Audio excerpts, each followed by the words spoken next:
ভালো আছেন ভাই? বাড়ির সবাই আছে এরকম লাগছে আল্লাহ এরকম বেতন পেয়েছে সেটা ভাবতেছে উনি বেতন পাইছে বেশি দিন নিনি এক মাসে বাজার সাথে একেবারে কিনি আদা ময়দা কিনি তাহলে এটাকে দিন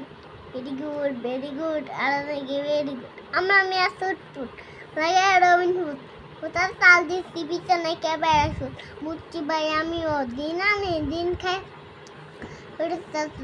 মনে হলে পিকনিক খাই 1 কেজি তেল দেন 5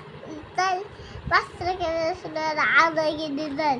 পুরান গানটা বাজার খাই আর সে গিয়ে শুনতে ভাবে মুখে খায় ওই শরীরে গেলে শুধু গুঁড়ো এটা তো গুঁড়ো